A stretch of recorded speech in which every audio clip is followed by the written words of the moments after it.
Ô khổ sai đó. Mình dùm chàng được có loại để màu màu đó. Màu màu. Mày ấm một thì màu màu là sai đó. Hắn nôn thì.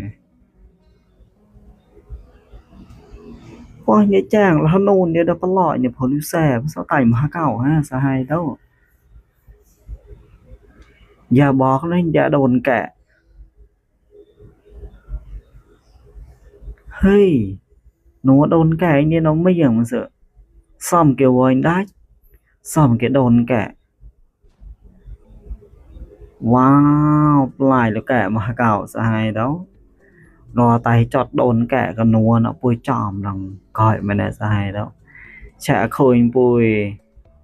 cái nốt đó phải lọ bùi tới cái bạc cái nốt xịp siêu nó bỏ nè sai đó. Wow, mấy ngô quay mà nua anh chứ. Ô hô sai đó. Xem môn tôi là phẩm nào đã ngô tới ra nó tôi rên mô mày được review lời chọc họ riêng nó tay tôi rên một bầu nhau là bằng gạo review lời tay mình dùng một bầu màu lên sắc chuyện mùa hắn nè quay mà tao hay hay lộn mà nghe đâu xem môn này nhà tay clip nấu to thì lấy xem môn này cứ về khôi xem môn tao lẩu to nên xem máu mỏ để bữa đại hợp lục mình nó cả bầm bầm nậu mùa bầm bạng rồi đã sai tao bắt lo tộc là tài bắt lo tài một rau rồi thì xem môn tao đã tạm nó mà này tọn lên ấy bầm bạng nậu thì tạm đấy chọc ở bay xem luôn cái lấy để bữa đại này bầm nậu lại cái chọc hà này hay cậu sai tao rau đút rau hà nội cái thực tài vô làm cái anh lên lấy cái thực tài vô cái chọc hà này nhị là cứ hữu quay qua rau đút rau nổ chành toiเลยcủa họ mà sai tao hạt tài nè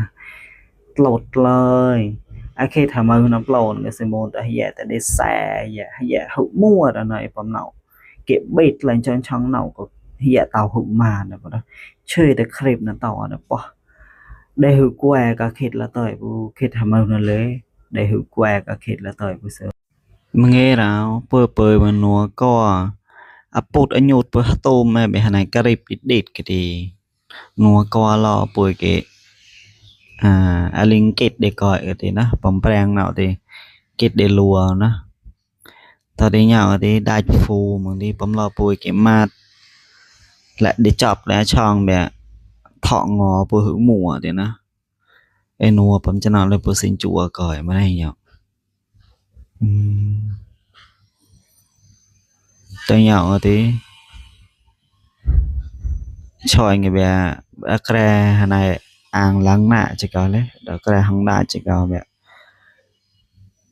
xong cái bùi sinh chùa bè kem để pot ở to thì bùi sinh chùa bên nào coi nó bùi cái tẹt bè quen để chỉ có nhau cái tí bùi câu chơi từ đầu ba kê từ đầu nó bùi sinh chùa coi biết chỗ nào thì apu chân này mà ra bùi hot ở sai đó nó